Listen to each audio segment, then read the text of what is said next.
welcome, Heartache Connoisseur listeners. This is your host, Marty Carpenter. Thanks for joining me today. It is summer solstice today, longest day of the year. I pay attention to this one, and the autumnal equinox. Do you remember learning about that in elementary school? The reason I pay attention, partly, which has nothing to do with our topic today directly, is because mood disorders fluctuate a lot based on the time of the year for many people. So the longest days of the year tend to be when people with seasonal depression or seasonally sensitive depression, light sensitivity, feel the best.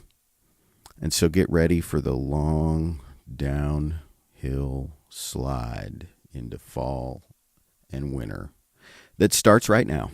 But enjoy it, because it's going to be light, really late. Get out there and take those evening walks. So today, I don't know. This is a hell of a topic. I might be biting off more than I can chew, but I'm going to try this. This is one that's taken me a long time to kind of formulate in my mind, and I think probably it's something that a lot of us sort of know intuitively, but it's like this idea of why many of us feel pretty uncomfortable in traditional church environments. Now, please understand, I'm not throwing church under the bus. I think that there's a lot of great things about church, but my own personal journey with church and faith and such has been that many times in church environments, mostly because of my own insecurities, I grant you, but most of my time spent in those environments has been characterized by a sense of unease or something I wasn't quite able to put my finger on about the way the world was viewed by those who held tightly to whatever stripe of faith was espoused in that particular church entity. So then I went and became a psychiatrist, and I started to learn about all these temperament styles. And it became apparent to me that many churches in today's day and age, and really throughout history, have tended to draw a certain type of temperament. It's tended to draw people that are more or less preoccupied with rule following. There's an element of group think involved sometimes where, say there might be this really charismatic pastor, and of course nobody's perfect, and so this particular pastor leaks some of their particular worldview out onto the congregation, and those things begin to become dogmatic in the church culture that one finds themselves in. This whole truth thing is hard to grasp, and it's especially hard to grasp if you're a rule follower. And what do I mean by? Let me get a little more clinical with this. The rule following types are what in psychiatry, when it's taken to an extreme, we call obsessive compulsive personality styles. Now, this is not the same as OCD. This is not rituals and counting and stepping on a crack and you break your mother's back and tap 3 times before you turn off the light and check all the locks. That's not what I'm talking about. I'm talking about a certain temperament style that we term obsessive compulsive personality. Now, many people have traits of this, myself included, that don't necessarily go to the degree that we would term disordered. However, those underlying traits tend to drive certain behaviors and worldviews. Now, we all have personalities, okay? We all have traits and tendencies, and that's just the way it is. But church's message in general, maybe an overarching way to think about what church says, and it's not necessarily limited to the Christian religion. Church says, be good, be nice, play it straight. Don't do those naughty things. Don't do the drinking and the sex and the drugs and the partying, and don't do the stealing and the lying and the cheating. Don't do all that. That is the impression that people get often, because that's the impression that's given. Now, the great irony in this is that Jesus himself was highly anti-authoritarian. So how do we find truth if we have these obsessive compulsive personality styles, and what even is that? What is this thing? And what is the truth? And how do we go about taking all our tendencies to play it straight and set that aside long enough to find out the source of all of the rules? So let me start with explaining to you a bit more detail about what obsessive compulsive personality is. Now, here are the formal criteria. And again, please, I'm not telling you that everybody in church has a personality disorder. That's not what I'm saying.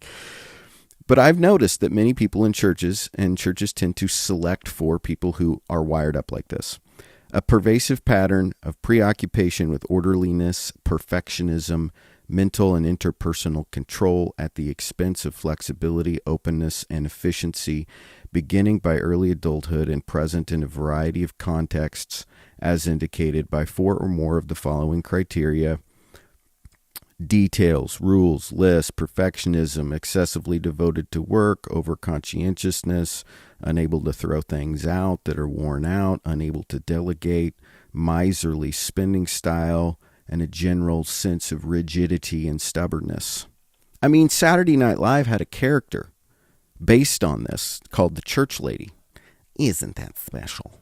I mean, that's what that thing was. That's what that whole act was about, was this stereotypical church lady person who thinks everybody that doesn't follow the rules is going to hell and is a minion of Satan, as portrayed by Dana Carvey in the 90s. The best decade of Saturday Night Live there ever was. I challenge you. Prove me wrong. Anyway, so you have this kind of mentality where the rules are all that matter. Control is important. The way everything looks to the outside is of utmost importance. And let me elaborate further. There's this fella in psychiatry. He's an older guy. I'm not even sure if he's still alive. His name's David Shapiro, and he wrote this classic in our field called Neurotic Styles. And he is an old psychoanalyst, but one of the things these psychoanalysts did better than anybody was describe phenomenon in people. They observed and wrote about the phenomenon that they saw in people so eloquently. And this is a paragraph out of his book, Neurotic Styles, related to the obsessive-compulsive style. A sense of conviction about the world, a sense of truth, in other words, involves a breadth of attention, an interest in, and sensitivity to the shadings and proportions of things, and a capacity for direct response to them, for which the obsessive-compulsive person is not geared. Instead, he concerns himself with technical details, indicators, which he interprets according to authoritative rules and principles. What he's saying here is that this deep sense of truth that you really need if you want to understand the way it is difficult for you if you have this particular personality trait, because you have a difficult time seeing the grays, the shadings, the proportions of things. It's difficult for you to feel any genuine conviction other than for the rules themselves. Why is this? I mean, it's the old losing the forest for the trees phenomenon. It's missing the big picture. It's looking at a beautiful, otherwise beautiful, say, decorated room, perfectly matched and color coordinated and aesthetically pleasing with the right lighting and the temperature, and then being totally thrown off because one of the pictures is sitting at 1 degree off of perfectly horizontal, and letting that ruin the entire moment. That's what I mean. A person without this trait might see this room and feel moved and feel like, oh, I want to sink into this couch. I want to get a cup of coffee and a book, and I want to lay in this beautiful room in front of the fire. The obsessive compulsive person says, oh, this will never do. and they get the step stool out and the level and the ruler and the tape measure and the lasers, and they, go around the room. And, well, that one was out of square, so we better check them all. And that's what they do. They check them all and before they can relax. And then they say, okay, everything's perfect. Now I can relax. And they sit down, and then they notice that there's a dust bunny under the side table or whatever. And then the whole thing starts again. So the conviction is that desire to experience the beauty before you in the person without obsessive compulsive. Whereas the motivation of the obsessive compulsive is to simply fix what is believed to be wrong, which is completely disproportionate to the overall view in front of you.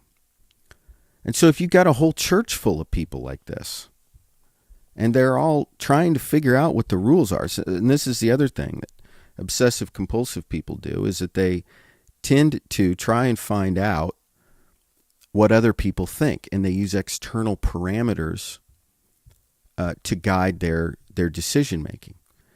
I don't wear what I feel like I want to wear. I wear what's appropriate. Furthermore, I have no idea what I feel I want to wear. I just wear what fits in.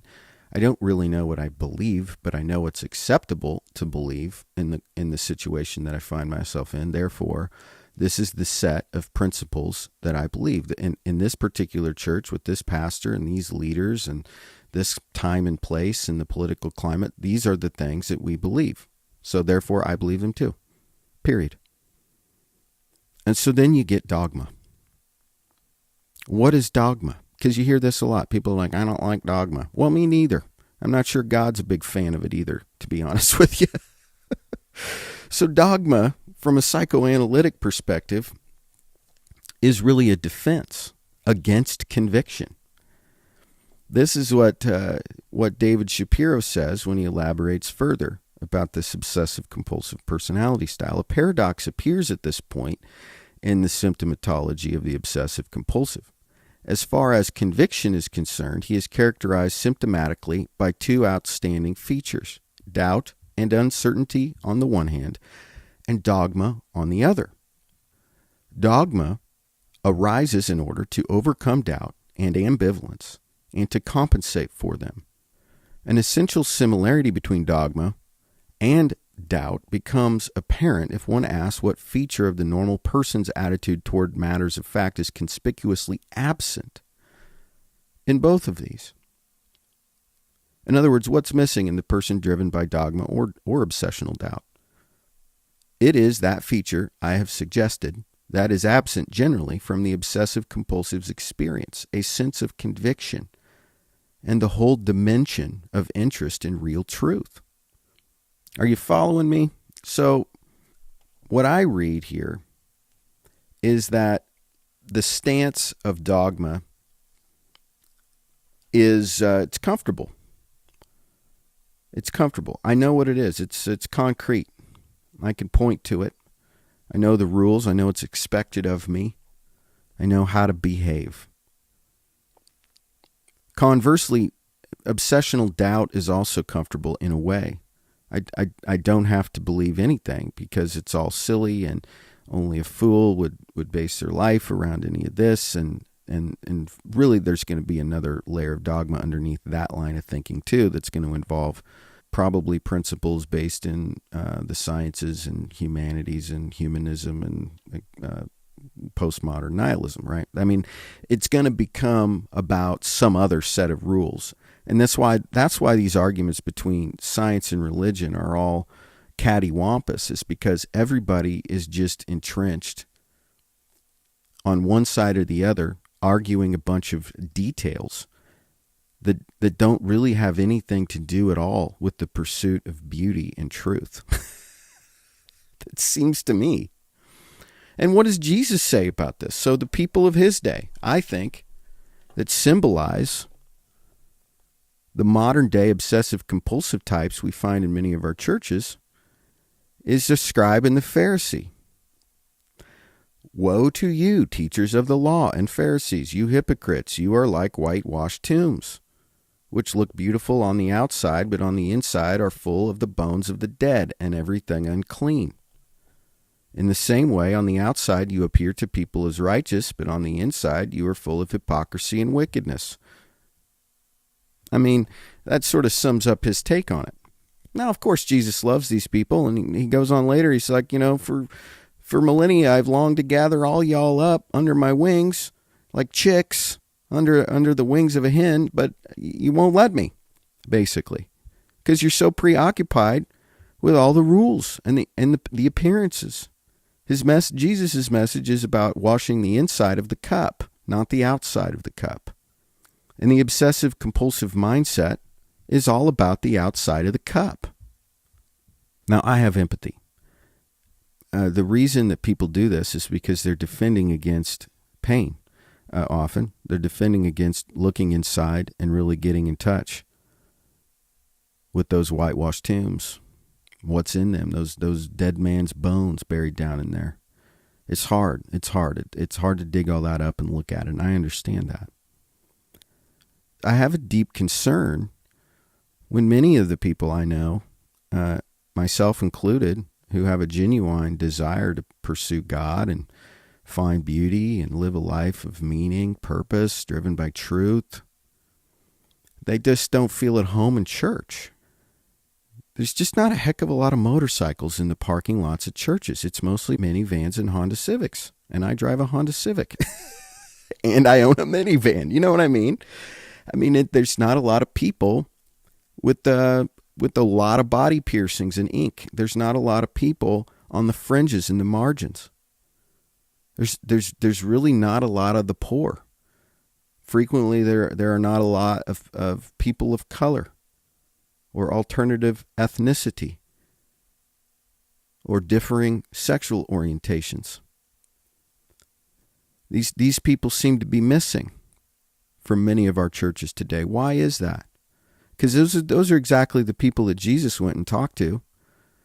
He talked to prostitutes, tax collectors, fishermen, the equivalent of modern day blue collar, kind of laborer, poorly educated, bad BO, needs a shave. He says, "Come with me, I'll make you fishers of men." Jesus went to the outcast and railed against the institutions of power. And so, what do we do when we don't feel at home in church? A couple of thoughts about that. For one thing, sometimes we just have to get over ourselves and go anyway and learn how to love people where they're at in their obsessive compulsiveness and understand that when they're judging us, it's their issue, not ours. That's one strategy. But I do want to assure you that if you are genuine in your pursuit of God and you can't seem to find a home in a church necessarily, but you really want to pursue truth, beauty, purpose, meaning, I think God will rise up to meet you there. I do. I think he will rise up to meet you there and sustain you and give you your needs. Now, at some point, he may call you. You know what? You need to go participate with other people trying to follow me. Because this isn't meant to be walked out alone, I don't think. Here's what I think Aldous Huxley would say to the crowd I'm addressing with this today.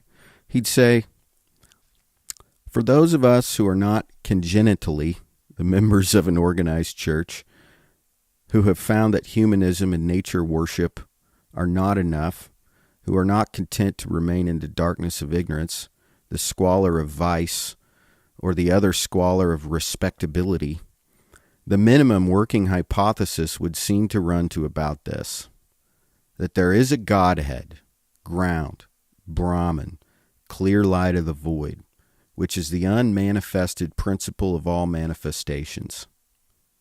That the ground is at once transcendent and immanent. That it is possible for human beings to love, know, and from virtually to become actually identical with the divine ground. That to achieve this unitive knowledge of the Godhead is the final end and purpose of human existence. That there is a law or dharma which must be obeyed, a Tao or way which must be followed if men are to achieve their final end. That the more there is of self, the less there is of the Godhead, and that the Tao is therefore a way of humility and love. Did you catch that drift? He's saying, look, if you don't feel at home, if you're not congenitally a church person, if you're not down with all this respectability stuff, you can still look at this. You can still see and pursue this Godhead, this universal principle, the source of all things. And Jesus, I mean, how about this? What's the greatest commandment, right? Love the Lord God with all your heart. Love your neighbor as yourself. In many occasions, it's best left real simple and mysterious, because the harder we try with our intellect to pin it down and form dogmatic bullet points, the more we introduce self back into the equation, right? So Aldous says, the more there is of self, the less there is of the Godhead. So when it's all you and your head and your ingenious thinking and your rules and your lists and your fitting in and your respectability, you're just puffing up you. You're just turning yourself into a scribe or a Pharisee. And so that's why all these ancient mystical people talk about emptying yourself, finding vacancy, finding quiet, finding peace, finding allowing, forgetting about norms, societal and cultural norms, the norms of your social circle, even your church. Forgetting the norms even in your church, because it's going to be corrupted, because it is a human institution in a fallen, broken world. And again, I'm not saying don't go, but understand it ain't perfect. Nothing is. So I guess that maybe that's part of what this podcast is about. Maybe part of what I'm doing is I'm a voice. I'm attempting to be a voice for some of the people that feel maybe somewhat disenfranchised by church in general, or pretty skeptical about that. And I want to give you a taste of a way to think about and talk about God that doesn't require signing on any dotted lines. That doesn't require assent to an agreed upon doctrine. But Marty, how are we going to know how to behave? I know. I know there has to be some parameters. I know we have to learn how to behave. But all that you need to know is contained in the principle of love and pursuit of God first and foremost. Everything else will be added to you. That's the seek ye first thing. That's what that means. It means when you seek first the kingdom, everything you need gets added on there.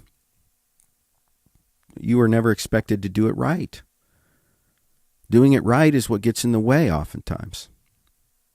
I mean, heck, some of my favorite pastors, my very favorite authors, most of them, these are people who have been, they've been drug addicts, sometimes run-ins with the law, financial problems. It's the people that go flout the rules and get themselves in a big bunch of trouble often, that then experience that deep conviction that's lacking in the rule-following mentality. It's people who did it their own way and found it to be a complete disaster. But what turns them around is never the rule book. What really deeply turns them around and makes them passionate about their search for truth. They've seen a glimpse of the beauty. They've tasted a little bit of that mercy for real. For real. In the dark, face down in the carpet. In pain. People who are the opposite of rule followers often get this taste that is so sweet. Hey, thanks for listening, everybody. I hope it's fun and engaging to you. I hope it's a good conversation. Please tell your friends, share it, pass it on, and feel free to comment, send me emails or whatever you'd like to do. Love hearing from you. Thanks, everybody.